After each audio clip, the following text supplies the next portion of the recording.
Genesis 31. Jacob flees from Laban, and he heard the words of Laban's sons, saying, Jacob hath taken away all that was our father's, and of that which was our father's hath he gotten all this glory. And Jacob beheld the countenance of Laban, and behold, it was not toward him as before.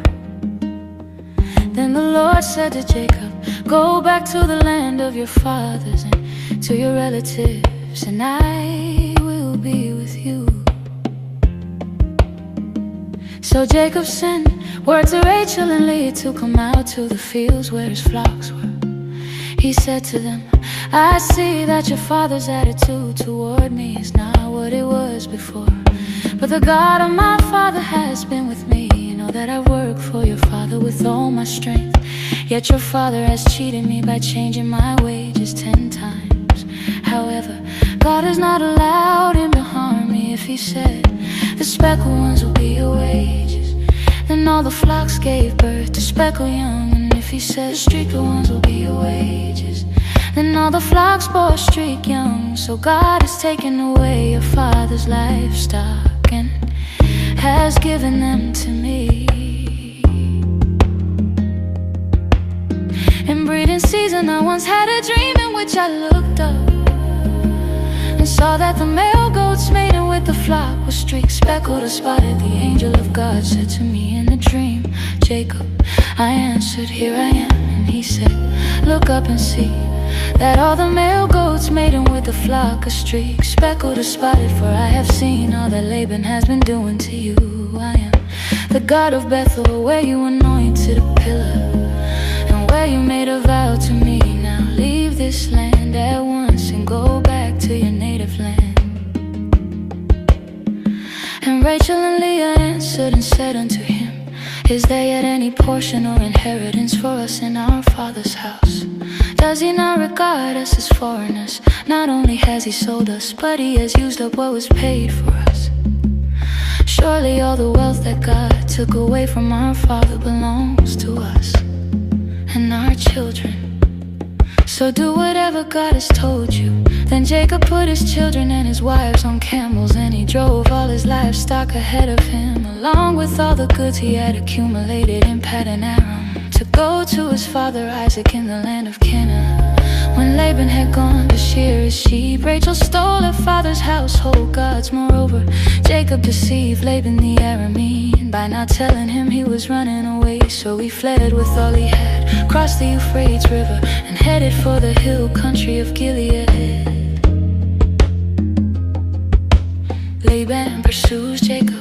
On the 3rd day, Laban was told that Jacob had fled, taking his relatives with him. He pursued Jacob for 7 days and caught up with him in the hill country of Gilead. Then God came to Laban the Aramean in a dream at night and said to him, be careful not to say anything to Jacob, either good or bad.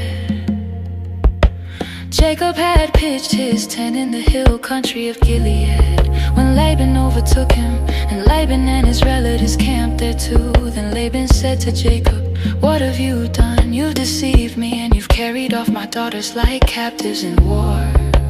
Why did you run off secretly and deceive me? Why didn't you tell me so I could send you away with joy and singing to the music of timbrels and harps? You didn't even let me kiss my grandchildren and my daughters goodbye. You have done a foolish thing. I have the power to harm you. But last night the God of your father said to me, be careful not to say anything to Jacob, either good or bad. Now you have gone off because you long to return to your father's household. But why did you steal my gods?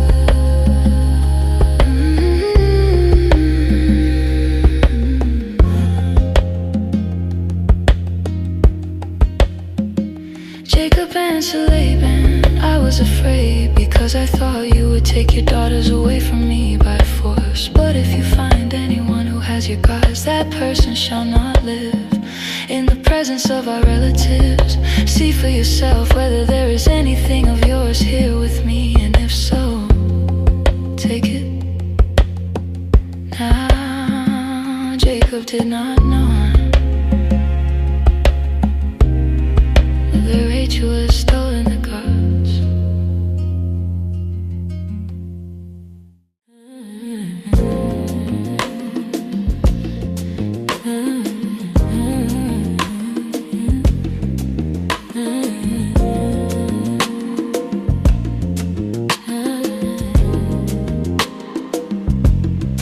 Laban went into Jacob's tent, and into Leah's tent, and into the tent of the 2 female servants.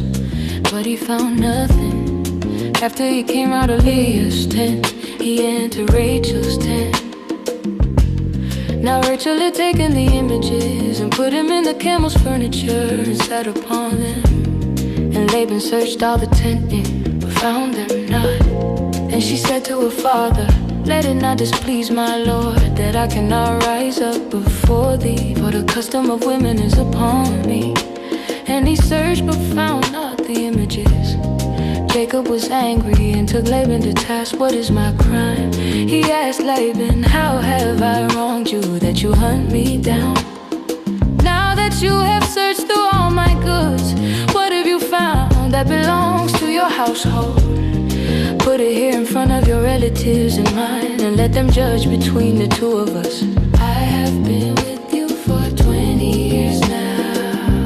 Your sheep and goats have not miscarried, nor have I eaten rams from your flocks. I did not bring you animals torn by a wild beast. I bore the loss myself, and you demanded payment from me for whatever was stolen by day or night. This was my situation.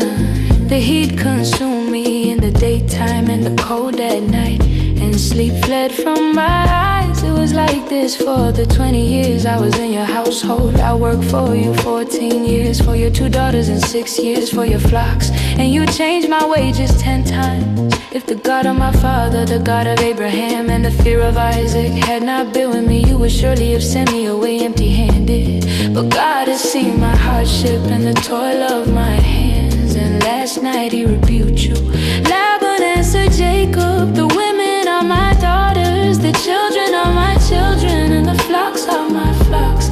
All you see is mine. Yeah, what can I do today about these daughters of mine, or about the children they have born? Come now, let's make a covenant, you and I, and let it serve as a witness between us. So Jacob took a stone and set it up as a pillar. He said to his relatives, gather some stones. So they took stones and piled them in a heap, and they ate there by the heap. And Laban called it Jagger-Sahadutha, but Jacob called it Gilead. Laban said, this heap is a witness between you and me today.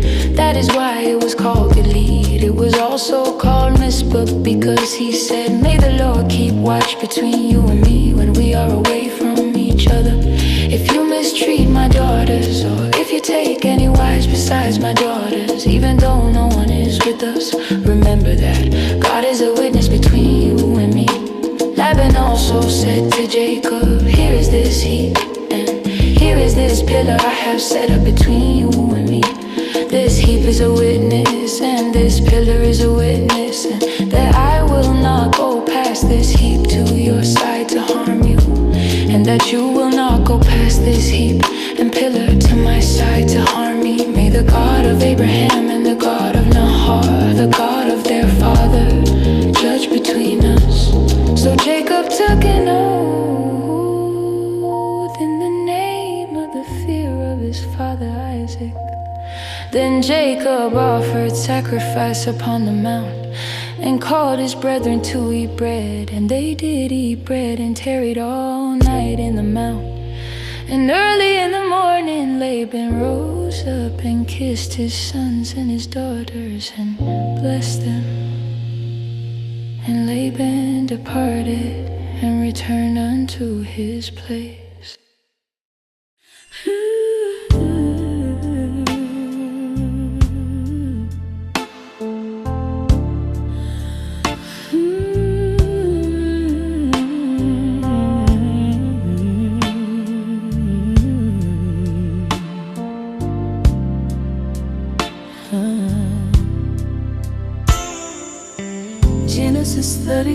Jacob wrestles at Peniel.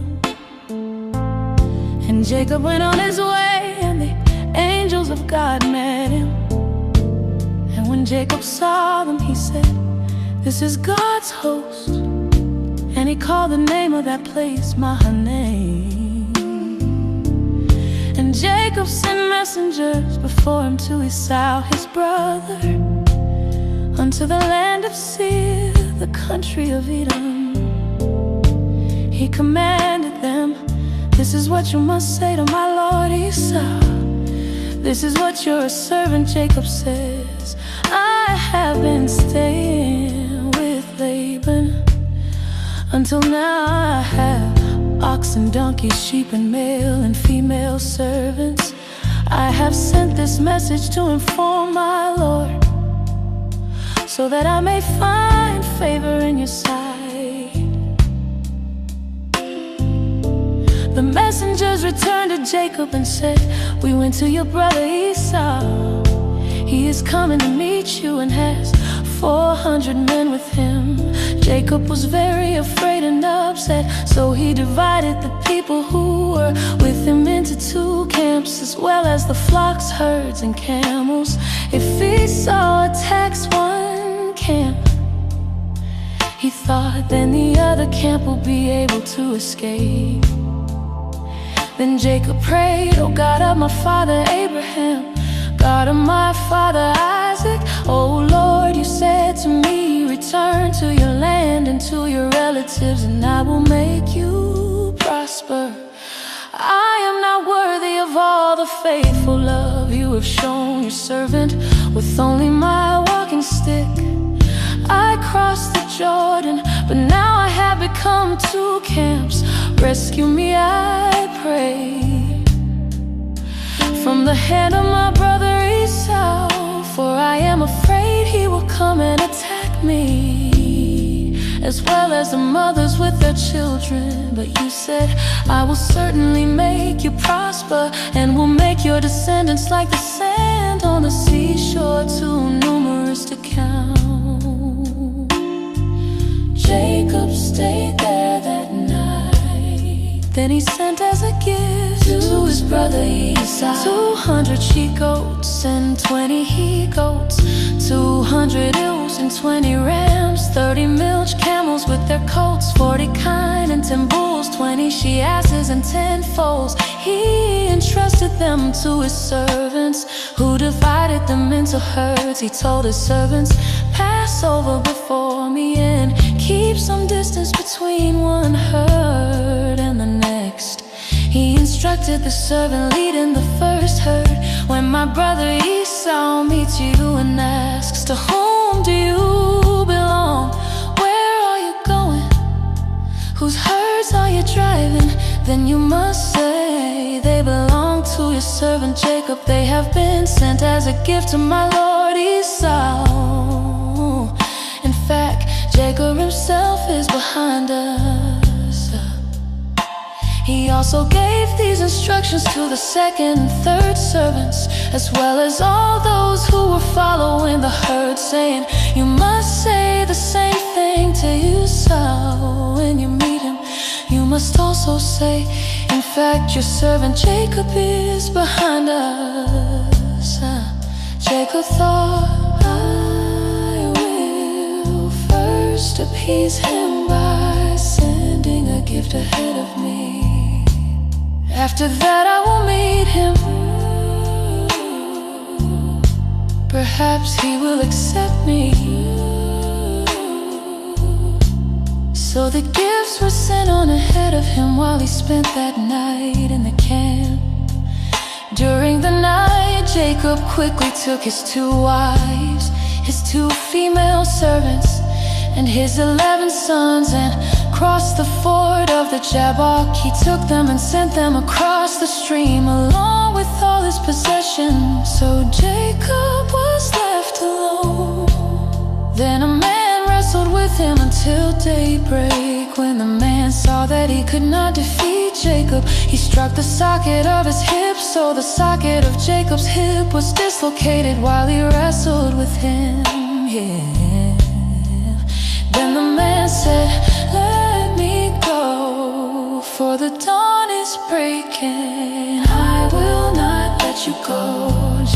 replied, "Unless you bless me." The man asked him, "What is your name?" He answered, "Jacob." "No longer will your name be Jacob," the man told him, "but Israel, because you have fought with God and with men and have prevailed."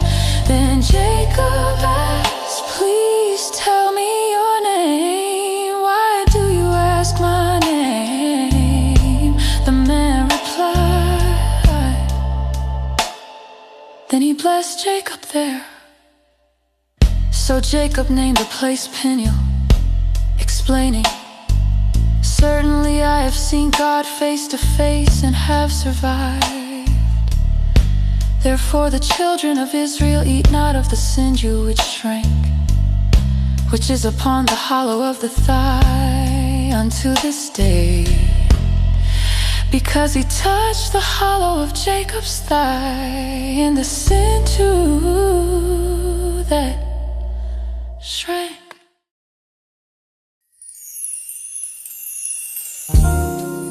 Genesis 33. Jacob meets Esau.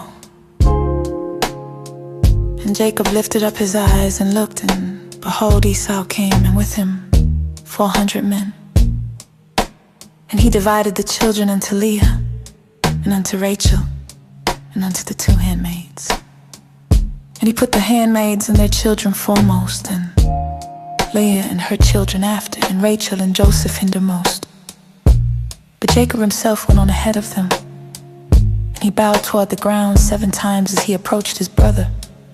But Esau ran to meet him, embraced him, hugged his neck, and kissed him. Then they both wept. When Esau looked up and saw the women and the children, he asked, "Who are these people with you?" Jacob replied, "The children whom God has graciously given your servant." The female servants came forward with their children and bowed down. Then Leah came forward with her children, and they bowed down. Finally Joseph and Rachel came forward and bowed down.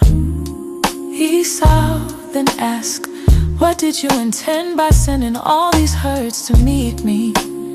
Jacob replied, "To find favor in your sight, my lord." But Esau said, "I have plenty, my brother. Keep what belongs to you. No, please take them." Jacob said, "If I have found favor in your sight, accept my gift from my hand. Now that I have seen your face, and you have accepted me, it is as if I have seen the face of God. Please take my present that was brought to you, for God has been generous to me, and I have all I need." When Jacob urged him, he took it. Then Esau said, "Let's be on our way. I will go in front of you." But Jacob said to him, "My Lord knows that the children are young, and that I have to look after the sheep and cattle that are nursing their young. If they are driven too hard for even a single day, all the animals will die. Let my Lord go on ahead of his servant. I will travel more slowly at the pace of the herds and the children, until I come to my Lord at Seir." So Esau said, "Let me leave some of my men with you." "Why do that?" Jacob replied, "My Lord has already been kind enough to me." So that same day Esau made his way back to Seir. But Jacob traveled to Succoth, where he built himself a house and made shelters for his livestock. That is why the place was called Succoth. And Jacob came to Shalem, a city of Shechem, which is in the land of Canaan, when he came from Paddan Aram, and pitched his tent before the city. And he bought a parcel of a field where he had spread his tent, at the hand of the children of Ham, or Shechem's father, for 100 pieces of money. And he erected there an altar and called it Elohis Re'u.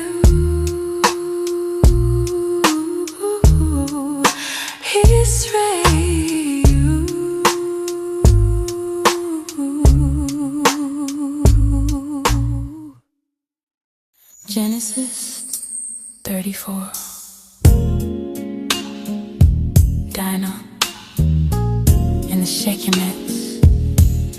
And Dinah, the daughter of Leah, which she bare unto Jacob, went out to see the daughters of the land.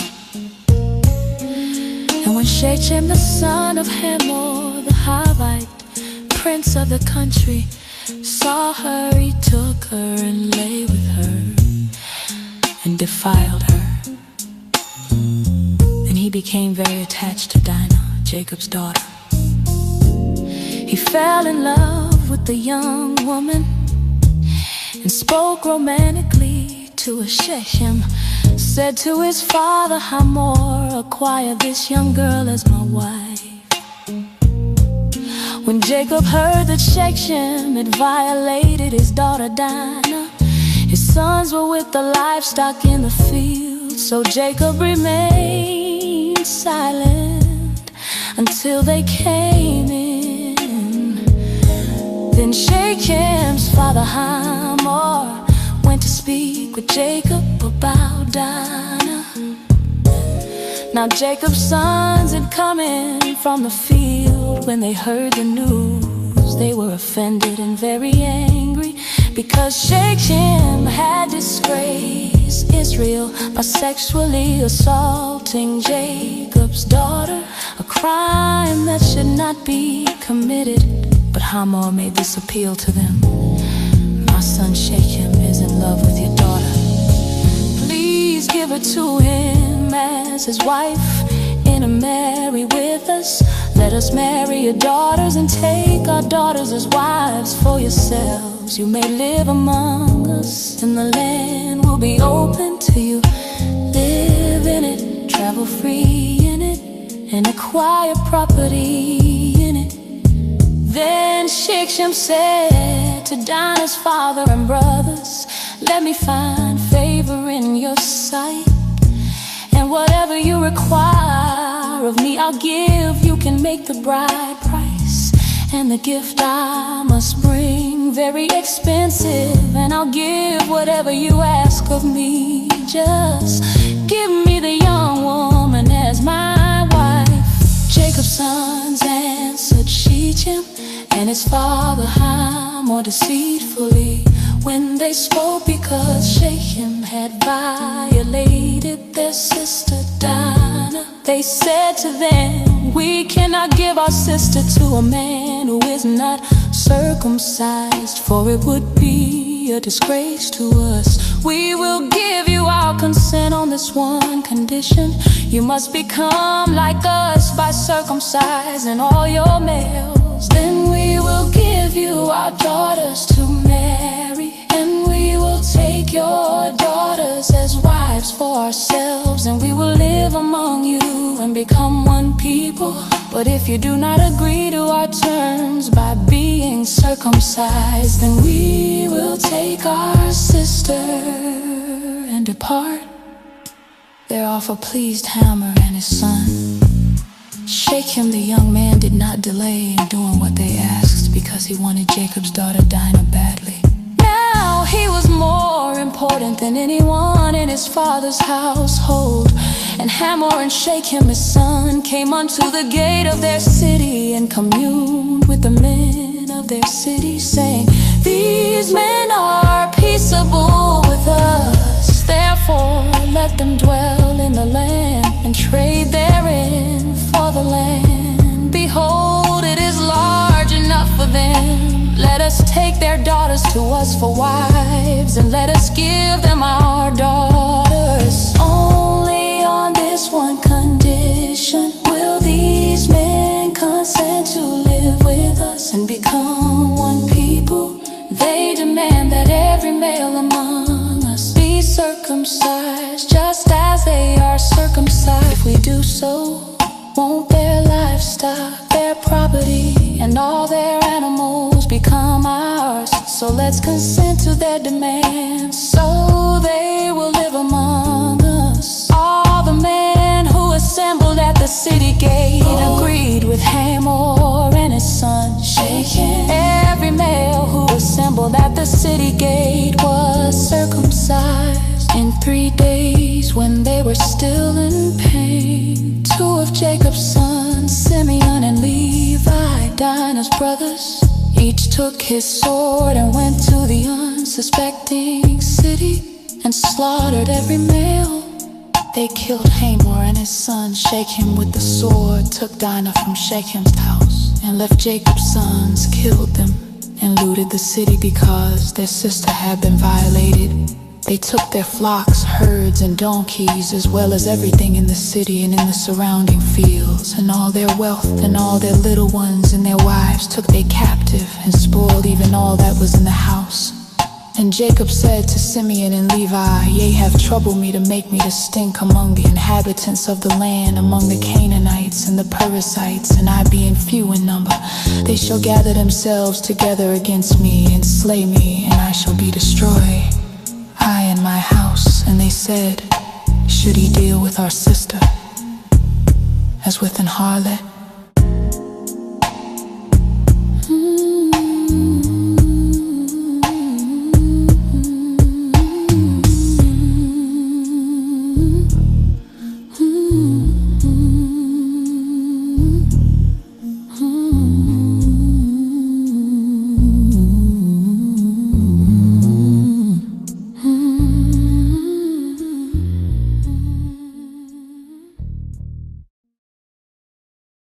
Genesis 35. The return to Bethel. And God said unto Jacob, Arise, go up to Bethel and dwell there, and make there an altar unto God, that appeared unto thee when thou fleddest from the face of Esau thy brother.